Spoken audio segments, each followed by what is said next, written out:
Binuksan na ang isang buwang selebrasyon ng ika-456 taong founding anniversary ng probinsya ng Cebu. Mayorya ng mga LGU ay nakiisa sa mga aktibidad nito.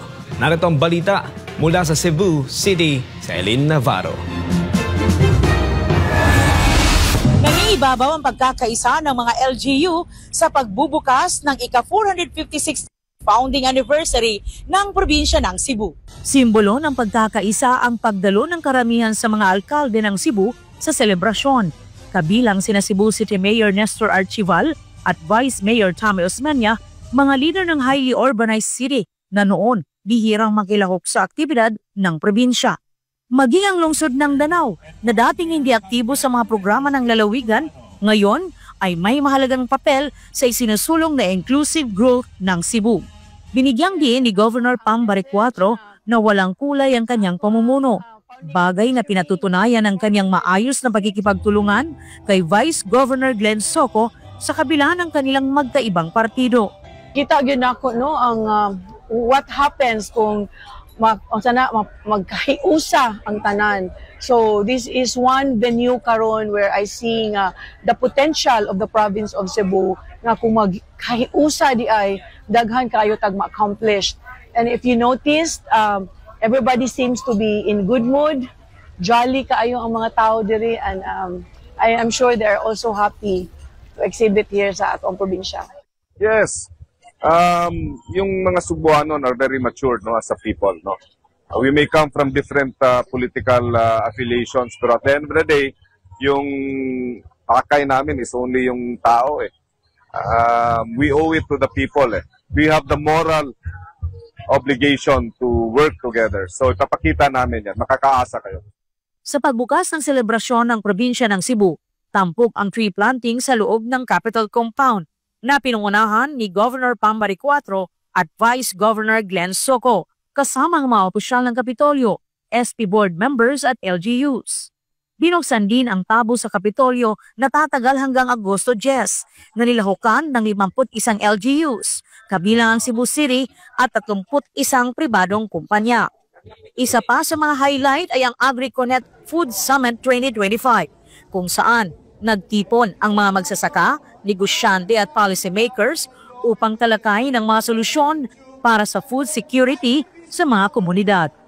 Sang ako ang message na sa ato ang founding anniversary of 456, we are entering into a new era of leadership in the province of Cebu.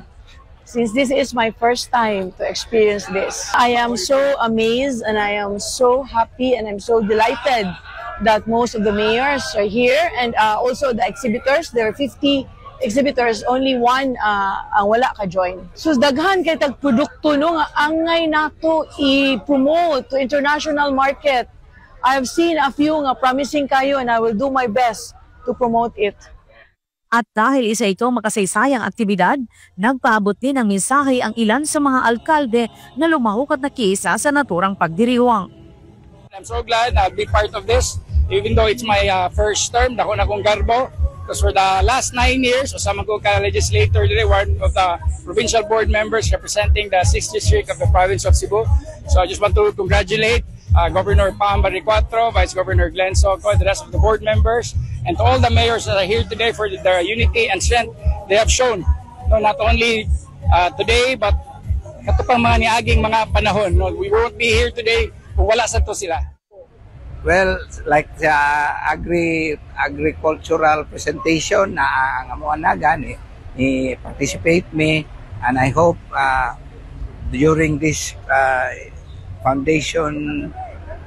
founding anniversary of the Cebu province, mas successful sad ang pagdumala ni Governor Pam Baricuatro. But we will be in cooperation with her.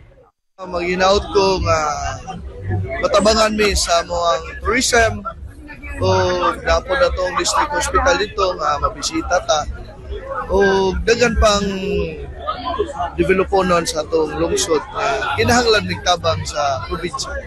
Diyo sa Compostela ni suporta gyud sa administrasyon ni GoPam kay nakita na to nga nindot ang plano ko niya para sa probinsya sa Subo. Ang expected namon taga Compostellanon nga taga aming mga proyekto ni GoPam, manginaot ko nga tagagpatagad ni GoPam ang lungsod sa Compostela. Ang pagdiriwang na ika-456 founding anniversary ng probinsya ng Cebu ay isang buwang selebrasyon kung saan nataon din ang pagsasalaysay ni Governor Pam Baricotro ng State of the Province Address o SOPA sa darating na Agosto 29.